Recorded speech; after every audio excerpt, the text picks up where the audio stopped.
Vous êtes bien sûr en direct sur Africa 24, Africa 24 qui vous permet de vivre en direct le cinquantenaire de l'indépendance du Mali, fêté en grande pompe depuis Bamako. Disons, c'est tout le pays qui est en effervescence à l'occasion de ce grand événement.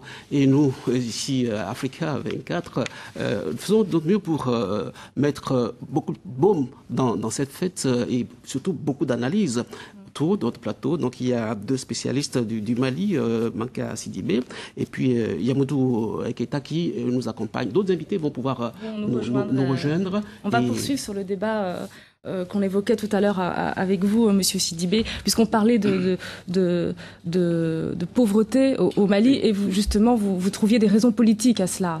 Exactement. Je disais que le vrai démarrage économique, après avoir arrêté l'élan de 1960 à 1967, le vrai démarrage économique est arrivé à partir de 1991 avec la démocratie.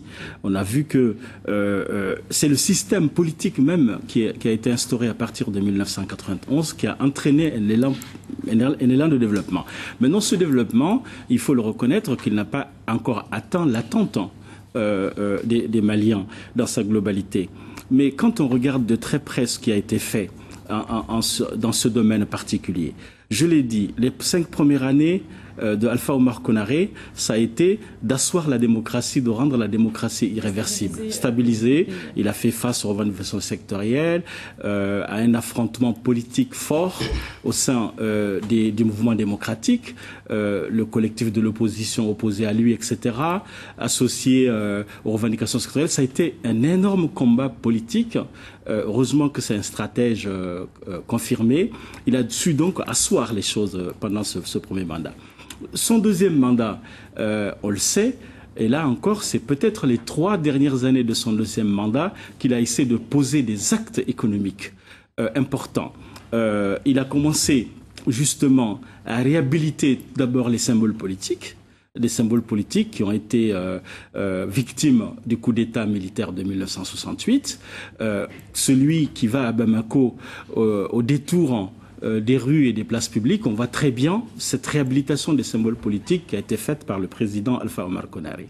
Il a été celui aussi qui a réglé politiquement la question du général Moussa Traoré, qui avait été condamné à mort doublement.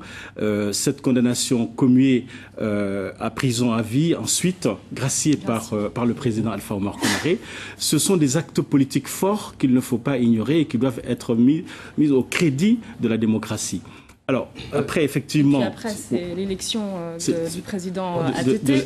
Si vous permettez, pour recadrer le débat, si la régie est prête, on va pouvoir passer un petit sujet sur le Mali de... 50 ans de pouvoir. 50 ans, oui, 50 ans d'indépendance. Le Mali de Modibo Keïta à Amadou Toumani Touré.